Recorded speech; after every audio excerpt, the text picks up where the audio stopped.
Good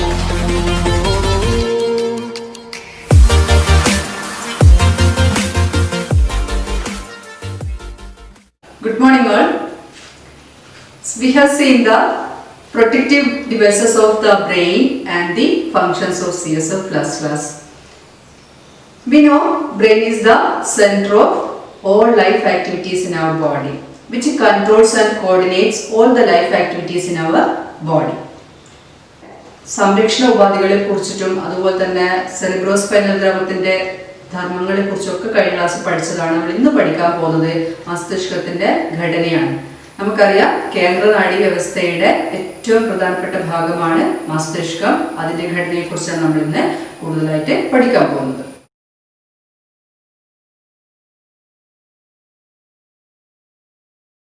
The structure of brain you have to draw and label the parts. Now we have to go through each and every part and their functions. First part is the cerebrum, which is the largest part of the brain. We have to know one by one its characteristics and its position.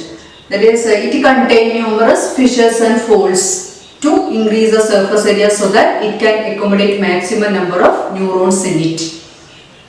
It has a function to control thought, imagination, intelligence, memory, etc. And also they evoke sensations.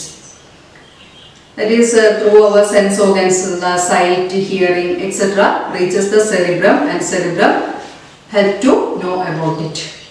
It controls voluntary movements also. That is, we have seen in our 9th standard biology chapters what is involuntary and what is voluntary movements. That is, voluntary movements, they are movements according to our wish.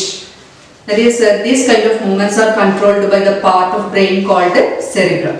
അപ്പോൾ ഏറ്റവും വലിയ ഭാഗമാണ് cerebrum എന്ന് നമ്മൾ കണ്ടു കഴിഞ്ഞു. സെറിബ്രത്തിന്റെ അതിൽ നിറയെ ചുളിവുകളും മടക്കുകളും ഉണ്ട്. ഈ ചുളിവുകളും മടക്കുകളും എന്തിനു വേണ്ടിയിട്ടാണെന്ന് വെച്ച് കഴിഞ്ഞാല് ബ്രെയിനിലെ അല്ലെങ്കിൽ സെറിബ്രത്തിലെ ഏറ്റവും മാക്സിമം അളവില് ന്യൂറോണുകളെ ഉൾക്കൊള്ളിക്കാൻ വേണ്ടിയിട്ടുള്ള ക്രമീകരണമാണ്. അപ്പോൾ ഈ മസ്തിഷ്കത്തിലെ ഈ സെറിബ്രത്തിലാണ് നമ്മുടെ ചിന്ത, ഓർമ്മ, ബുദ്ധിശക്തി, ഭാവന എന്നിവയുടെയൊക്കെ കേന്ദ്രം. അതുപോലെ തന്നെ നമ്മുടെ ഇന്ദ്രിയ അനുഭവങ്ങൾ ഉളവാക്കാൻ സഹായിക്കുന്നതും ഈ ഭാഗം തന്നെയാണ്. കൂടാതെ നമ്മുടെ ഐച്ഛിക ചലനങ്ങളെ നിയന്ത്രിക്കുന്നതും ഈ പറഞ്ഞ സെറിബ്രം. ഇത് കൂടാതെ സെറിബ്രത്തിൽ ഒരു പ്രത്യേകത കൂടെയുണ്ട്. സെറിബ്രത്തിന്റെ outermost part which contain grey coloured part called cortex. And inner region which is whitish color, that part is known as medulla. That is, we have seen gray matter and white matter last class. That is, gray matter is non-myelinated part of neurons and white matter is the myelinated part. So the outermost region of the cerebrum is gray matter and innermost region is white matter. That is known as cortex and medulla respectively. അപ്പോൾ മസ്തിഷ്കത്തിൽ സെറിബ്രമാണ് ഏറ്റവും വലിയ ഭാഗം എന്ന് പറഞ്ഞു. സെറിബ്രത്തിന് 2 ഭാഗങ്ങളുണ്ട്.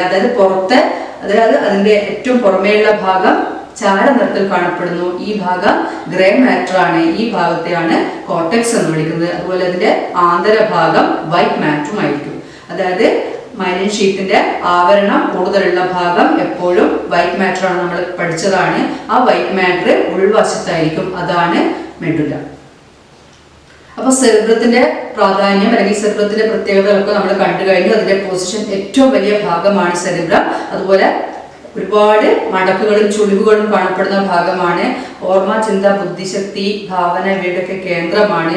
ഒപ്പം ഇന്ദ്രിയ അനുഭവങ്ങളുടെയും അതുപോലെ തന്നെ ഐച്ഛിക ചലനങ്ങൾ നിയന്ത്രിക്കുന്നതും ഈ ഭാഗമാണ്. കൂടാതെ ഇതിന് സെറിബ്രത്തിൽ 2 ഭാഗങ്ങളുണ്ട്. പുറംഭാഗമായ കോർട്ടെക്സും ഉൾഭാഗമായ മെഡുലയും. പുറംഭാഗം ഗ്രേ മാറ്ററും അകംഭാഗം വൈറ്റ് മാറ്ററുമായിട്ട് കാണപ്പെടുന്നു.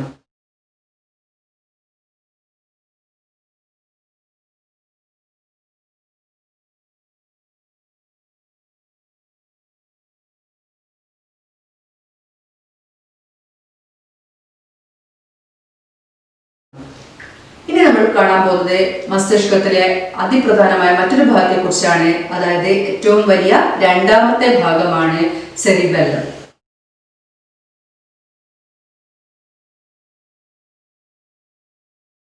Cerebellum is the second largest part of the brain and which has also fissures and grooves in it. can be seen in two flaps. It has a function to control the muscular activities in our body so that it can maintain balance of our body. Cerebellum മസ്തിഷ്കത്തിലെ രണ്ടാമത്തെ വലിയ ഭാഗമാണ്. ഇതിൽ നിറയെ ചുളിവുകളും അതുപോലെ തന്നെ ചാലുകളും കാണപ്പെടുന്നു. അതുപോലെ തന്നെ സെറിബെല്ലത്തിന്റെ ധർമ്മം, സെറിബെല്ലം രണ്ട് ഇതളുകളായിട്ട് കാണപ്പെടുന്നു. അതുപോലെ സെറിബെല്ലത്തിന്റെ ധർമ്മം എന്ന് പറയുന്നത് നമ്മുടെ പേശി പ്രവർത്തനങ്ങളെ ഏകോപിപ്പിച്ച് ശരീരത്തിന്റെ തുലന നില പാലിക്കുകയാണ്. അപ്പൊ സെറിബെല്ലം രണ്ടാമത്തെ വലിയ ഭാഗമാണ്. അതുപോലെ അതിൽ നിറയെ ചുളിവുകളും ചാലുകളും കാണപ്പെടുന്നുണ്ട്. രണ്ടിതളുകളായി കാണപ്പെടുന്ന ഈ ഭാഗമാണ് പേശി പ്രവർത്തനങ്ങളൊക്കെ ഏകോപിപ്പിച്ച് ശരീര തുലന നില പാലിക്കാൻ സഹായിക്കുന്നത്. അതുപോലെ തന്നെ നമ്മുടെ മദ്യപാനികൾ, നമുക്കറിയാം നിലത്ത് ഉറക്കാതെ ആയിരിക്കും മദ്യപാനികൾ ഉണ്ടാവുക അല്ലെ. അപ്പൊ ഈ മദ്യം ബാധിക്കുന്ന മസ്തിഷ്ക ഭാഗവും സെറിബെല്ലം തന്നെയാണ്. പേശി പ്രവർത്തനങ്ങളെ ഏകോപിപ്പിക്കുന്നത് സെറിബെല്ലാണെന്ന് കണ്ടല്ലോ. അപ്പോ സെറിബെല്ലത്തെ പോയി ബാധിക്കുന്നത് കൊണ്ട് സെറിബെല്ലത്തെ എന്ത് ചെയ്യാൻ സാധിക്കുന്നില്ല?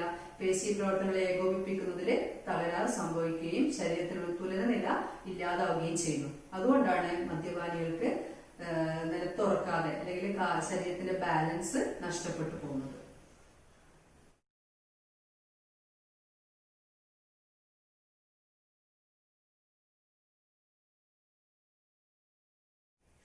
Thalamus, that is the third part of the brain.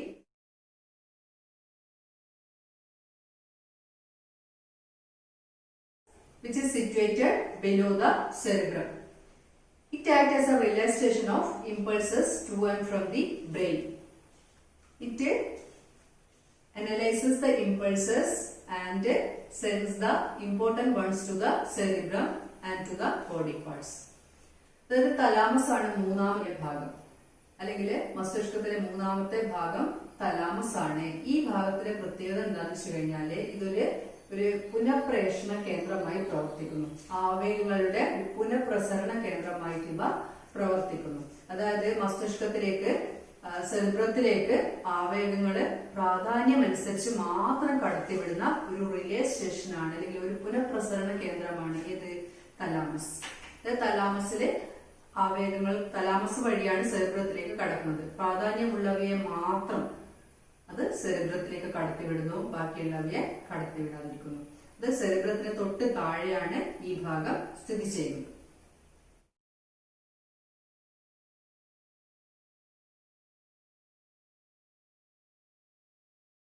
Hypothalamus is the fourth part.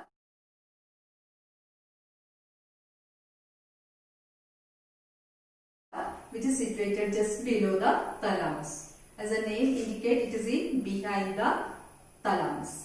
That is, hypothalamus controls and maintains the homeostasis of our body. അതായത് നാലാമത്തെ പ്രാധാന്യമുള്ള ഭാഗമാണ് മസ്തിഷ്കത്തിലെ ഹൈപ്പോതലാമസ്. തലാമസിന് തൊട്ട് താഴെയായിട്ടാണ് ഇതിന്റെ സ്ഥാനം. നമ്മുടെ ആന്തര സമസ്ഥിതി പാലനവുമായി ബന്ധപ്പെട്ട് പ്രവർത്തിക്കുന്ന ഭാഗമാണ് ഹൈപ്പോതലാമസ്.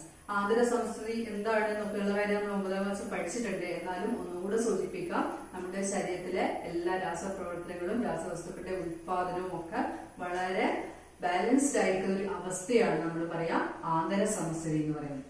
അപ്പൊ തേർഡ് ചാപ്റ്ററിൽ നമ്മൾ കൂടുതലായിട്ട് ഹൈപ്പോതലാമസിനെ പറ്റി പഠിക്കും. അപ്പൊ നമ്മൾ മനസ്സിലാക്കേണ്ടത് മസ്തിഷ്കത്തിലെ തലാമസിന് താഴെയായിട്ടുള്ള ഹൈപ്പോതലാമസിന്റെ പ്രാധാന്യം ആന്തര സമസ്ഥിതി പാലനാണ്.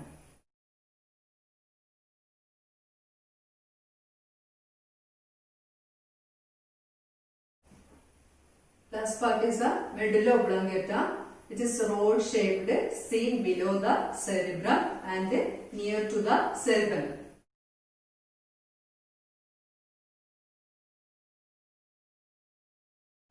Medulla oblongata controls the involuntary actions like breathing, heartbeat, etc. നമ്മള് മസ്തിഷ്കത്തിലെ സെറിബ്രത്തിന് താഴെ അതുപോലെ സെറിബെല്ലത്തോട് ചേർന്ന് കാണപ്പെടുന്ന ദണ്ഡാകൃതിയിലുള്ള ഭാഗമാണ് മെഡുല്ല ഒബ്ലോങ്കേറ്റ. നമ്മുടെ അനൈച്ഛിക പ്രവർത്തനങ്ങളായ ശ്വാസോച്ഛ്വാസം അതുപോലെ തന്നെ ഹൃദയമിടിപ്പ് ഇതൊക്കെ നിയന്ത്രിക്കുന്ന ഈ ഭാഗം വളരെയേറെ പ്രാധാന്യമുള്ളതാണ്. അതുകൊണ്ടാണ് ഈ തലക്ക് പിന്നില് നമ്മള് ഈ ശരിക്കും കഴുത്തിനോട് ചേർന്നിട്ടാണ് ഈ ഭാഗം കാണുന്നത്. കഴുത്തും തലയും ചേരുന്ന ഭാഗത്തായിട്ടാണ് ഇതിന്റെ സ്ഥാനം. അതുകൊണ്ട് തന്നെയാണ് പലപ്പോഴും ഇവിടെ ഏൽക്കുന്ന അടിയോ അല്ലെങ്കിൽ ഇടിയോ ഒക്കെ തന്നെ മരണത്തിലേക്ക് നയിക്കുന്നത്. വളരെ പ്രധാനപ്പെട്ട ജീവൽ പ്രവർത്തനങ്ങളൊക്കെ നിയന്ത്രിക്കുന്ന ഭാഗമാണ് ഈ പറഞ്ഞ മെഡുല്ല ഒബ്ലോങ്കേറ്റ. അപ്പൊ നമ്മുടെ മസ്തിഷ്കത്തിലെ ഓവറോൾ അല്ലെങ്കിൽ എല്ലാ ഭാഗങ്ങളെ കുറിച്ചും അതിന്റെ പ്രത്യേകതകളെ കുറിച്ചും പ്രാധാന്യത്തെ കുറിച്ചും ഒക്കെ പഠിച്ചു കഴിഞ്ഞു. അപ്പൊ നിങ്ങൾക്ക് മനസ്സിലായി കാണും എന്തുകൊണ്ടാണ് നമ്മൾ ബൈക്ക് റൈഡേഴ്സ് ഹെൽമെറ്റ് ധരിക്കണം എന്ന് പറയാൻ കാരണമെന്ന്, അല്ലെ? കാരണം എന്താണ്?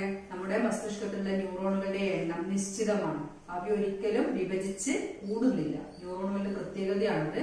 അതുകൊണ്ട് തന്നെ നമ്മുടെ വീഴ്ചയിലേൽക്കുന്ന ആഘാതം, തലച്ചോറിലും മസ്തിഷ്കത്തിലേൽക്കുന്ന ആഘാതം ന്യൂറോണുകളുടെ നാശത്തിലേക്കും നമ്മുടെ ജീവൽ പ്രവർത്തനങ്ങളെ താറുമാറാക്കുന്ന രീതിയിലേക്ക് നയിക്കാം. ഒരിക്കലും ബൈക്ക് റൈഡേഴ്സ് നമ്മൾ പലപ്പോഴും കണ്ടിട്ടുണ്ടാവും, നിങ്ങളുടെ ബൈക്കില് പോകുന്ന സമയത്ത് ഹെൽമെറ്റ് ഊരിയിട്ട് ഹാൻഡിൽമേൽ വെക്കുന്നതും കയ്യിൽ പിടിക്കുന്നതും ഒക്കെ കണ്ടിട്ടുണ്ടാവും. ഒരിക്കലും അത്തരം യാത്രകൾ പ്രോത്സാഹിപ്പിക്കപ്പെടില്ല. Thank you.